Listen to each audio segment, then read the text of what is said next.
Hello दोस्तों, राम राम, सत श्री अकाल एंड अस्सलाम वालेकुम। और कैसे हैं आप? आशा करती हूँ आप सब मस्त होंगे, ज़बरदस्त होंगे।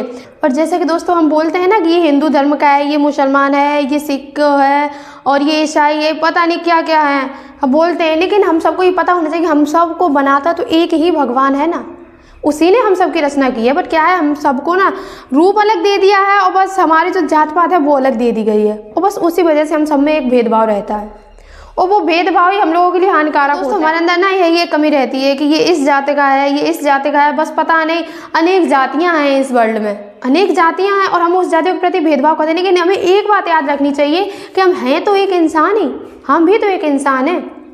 जो नीची जाति का है, आज हम उसे देख कर बोलते हैं अरे भाई तू दूर रह, तेरी ना जो जाति है, जो कास्ट है वो थोड़ा लो है, नीचे। अगर वही इंसान एक बड़े लेवल पर पहुंच जाते, एक अधिकारी बनता और हमें उससे कम होता, हम उसके पैर छूते भाई तू मेरा काम कर दे। क्यों? क्योंकि भाई उसका लेवल बड़ा है। तो क्यों ना हम वो एक सिंपल सी लाइफ है उसमें भी अच्छा एक भेदभाव ना करके एकजुट मिलके रहे हम।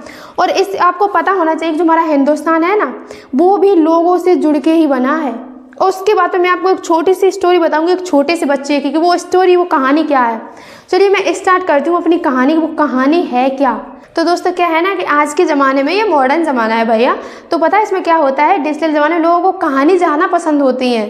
अब कहानी भी अलग अलग होती है। कोई क्या है ना कि आजकल का डिजिटल ज़माना है, तो आज के डेट में ना चाहे बच्चा हो, चाहे बड़ा हो, चाहे बूढ़ा हो, हर किसी को एक कहानी अच्छी लगती है। तो मैंने भी इस सिचुएशन को एक कहानी, एक स्टोरी के रूप में ही लिखा है। वो मैं आपको बताऊंगी, सुनाऊंगी कि वो स्टोरी और वो कहानी है क्या। तो मैं बता दूं कि एक छोटा बच्चा अपने स्कूल में गया टीचर जी के पास। तो टीचर ने क्या किया, जो नक्शा होता है ना, भारत का नक्शा होता है, हिंदुस्तान का नक्शा, उसे पूरा फटा हुआ दे दिया, पूरा तितिर वितिर करके दिया है। उसमें समझ नहीं आ रहा था कहाँ पे कौन सा वर्ड हम उसे जोड़े जो कि एक पूरा वर्ड बन सके, पूरा एक शब्द बन सके। तो वहाँ पे उसे कुछ पता नहीं था बच्चे को, तो उस बच्चे को दे दिया, बोला कि बच्चा तेरे को ये नक्शा पूरा मेरे जोड़ के देना है। उसकी कैपेसिटी देखी तो बच्चे के अंदर भी, कहते हैं ना बच्चे के अंदर बहुत दिमाग होता है। तो शायद अगर उस सिचुएशन में अगर अपन लोग होते तो ये शायद माइंड नहीं भी लगा सकते थे। लेकिन उसने पता देखना यहाँ पे उसने क्या अपना माइंड यूज किया, उसने उस नक्शे को उल्टा करके देखा, उसे पलटा तो वहाँ पे एक आदमी का फोटो था, उसे आदमी की शक्ल दिखाई दी वहाँ पे। तो उसने पता अपना माइंड यूज किया, उसने जो वो था ना, जो नक्शा था, पीछे इंसान की फोटो थी, एक आदमी की फोटो थी। तो उसने उसी आदमी के अंगों को, उसी आदमी के बॉडी पार्ट्स को जोड़ना स्टार्ट कर दिया। और जैसे जैसे उसने जोड़ा, जैसे जैसे वो आदमी का पूरा बॉडी पार्ट्स था ना, वो पूरा कंप्लीट होता गया, वैसे ही उसने उस नक्शे के भी सारे शब्द कंप्लीट होते जा रहे थे। तो यहाँ पे पता है हमें क्या सीख मिलती है? आपको थोड़ा समझ में आया या नहीं आया कि यहाँ पे हमें सीख क्या मिली है इस यहीं से, इतने से ही टॉपिक से, एक छोटे से टॉपिक से। दोस्तों यहाँ पे आपको थोड़ा समझ आया कि उस बच्चे ने हमें उस नक्शे को जोड़ के, उस हिंदुस्तान के नक्शे को जोड़ के हमें क्या सिखा दिया। उसने तो अपना काम किया, लेकिन हमें यहाँ पे सीखने को क्या मिल गया? एक आदमी से आदमी जुड़ के ही, आदमी से आदमी जुड़ के ही हमारे ये हिंदुस्तान बना है।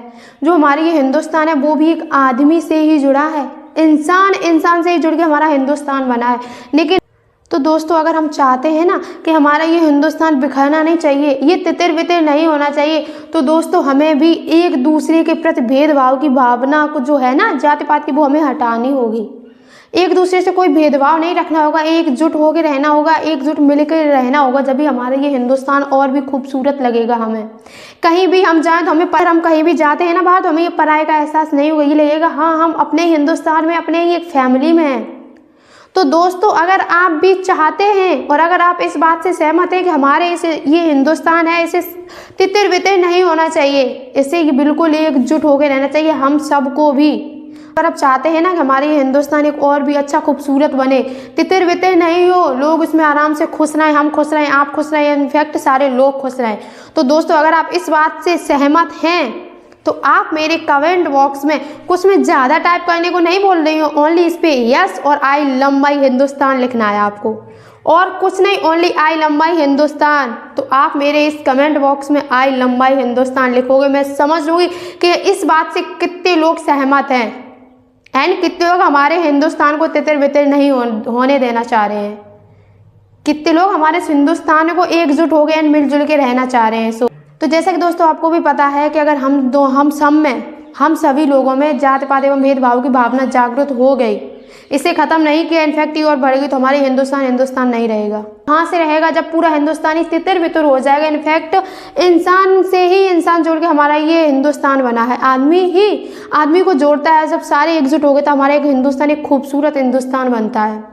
अगर इसको मैं बता दूं कि हम सभी एक हिंदुस्तान की ताकत है, बिकॉज हम भी एक सच्चे हिंदुस्तानी हैं और सच्चे हिंदुस्तानी हम तभी बनेंगे कि जब मेरा तो काम था मोटिवेट करना आपको, लेकिन आज मोटिवेट करना था अपने हिंदुस्तान के प्रति।